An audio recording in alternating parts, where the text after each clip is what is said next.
Hello students, Shri Deepchand Chaudhary महाविद्यालय में ललितपुर में आपका बहुत बहुत स्वागत है। आज हम रेयॉन की जो रासायनिक विशेषताएं हैं उनके बारे में जानेंगे, क्योंकि इससे पहले हमने इनकी भौतिक विशेषताएं क्या होती हैं, इसके अलावा इसकी प्रिपरेशन यानी कि रेयॉन की तैयारी कैसे करते हैं उसके बारे में हमने जान लिया। अब जानना है कि जो मानवकृत रेशा है यानी जिस रेशे को मनुष्य स्वयं बनाता है उस रेशे की आखिरकार रासायनिक विशेषताएं होती हैं वो क्या होती हैं। तो सबसे पहले बात आती है इसमें केमिकल प्रॉपर्टीज के अंतर्गत कि जो हमारा क्षार होता है उसका क्या प्रभाव जो है पड़ता है। तो सबसे पहली जो बात आती है वो है, विशेषकर अगर हम बात करें जो सेल्यूलोज जो आपके एसीटेट की जो चमक होती है वो नष्ट हो जाती है। और ये अगर बात करते हैं गर्म तथा गहरे घोल जो है वस्त्र को नष्ट कर देते हैं, लेकिन अगर रेशम के समान इस घोल में जो है वो घुलता नहीं है। इसके बाद बात आती है कि कॉटन और लिनन की, तो कॉटन और लिनन की अपेक्षा रेयॉन पर जो क्षार का प्रभाव है वो अत्यधिक पड़ता है, इसलिए वस्त्र धोने के लिए जो है अच्छे व नरम साबुन का जो है इसमें प्रयोग करना चाहिए। क्योंकि अगर हम बात करते हैं कॉटन और लिनन की तो उस पर जो है क्षार का प्रभाव कम पड़ता है, लेकिन जहाँ पर रेयॉन की बात आ जाती है तो रेयॉन पर अगर हम बात करें तो कपास और लिनन की अपेक्षा जो है रेयॉन पर जो है क्षार का एक हानिकारक प्रभाव जो है इस पर पड़ता है। इसीलिए इसको हम धोने के लिए क्या इस्तेमाल करेंगे, तो जो नरम घोल वाले जो साबुन होते हैं उनका हम जो है इस्तेमाल करेंगे। इसके बाद दूसरा है हमारा अम्ल का प्रभाव, कि आखिरकार जो है हमारे रेयॉन पर जो अम्ल होता है उसका क्या प्रभाव पड़ता है।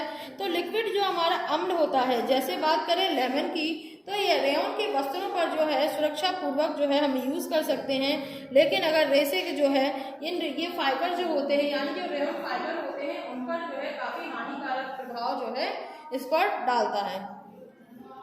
इसके बाद अम्ल को पूरी तरह से धोकर साफ कर देना चाहिए, यानी इसका मतलब इतना है कि जब आप इसमें रेयॉन के वस्त्र पर अगर आप साफ करने के लिए आप लेमन का यूज़ कर रहे हैं तो लेमन यूज़ करने के बाद उस वस्त्र को बहुत ही अच्छी तरीके से धो देना चाहिए, जिससे कि वो जो अम्ल है वो उसमें से निकल जाए। विस्कस और सेल्यूलोज जो एसीटेट विधि द्वारा तैयार किए गए हैं इनका रेयॉन पर अत्यधिक हानिकारक जो है प्रभाव पड़ता है।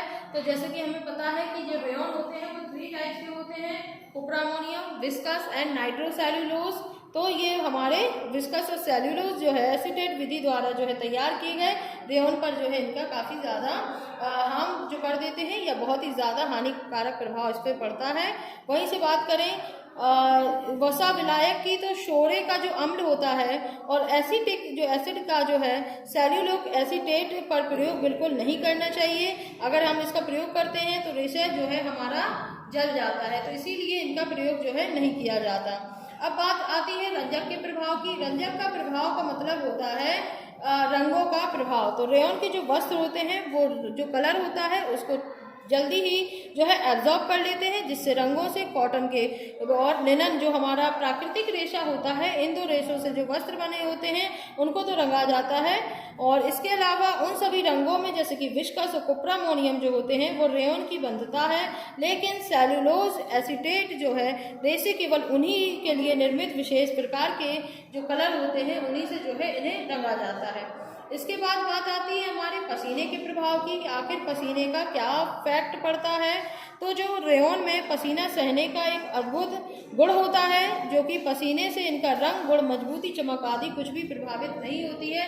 यानी कि जो हमारा रेयॉन का रेशा होता है, चाहे वो कुप्रामोनियम हो, चाहे वो विस्कस हो, चाहे वो नाइट्रोसेल्यूलोज से बना हो वस्त्र हो, उन सभी पर जो है कोई पसीने का कोई भी प्रभाव हानिकारक रूप में नहीं सामने आता है। ना तो उसका कलर खराब होता है और ना ही जो है किसी भी रंग का जो है मजबूती या चमक में कोई भी विभिन्नता जो है आती है या उन पर कोई भी हार्मफुल इफेक्ट पड़ता है।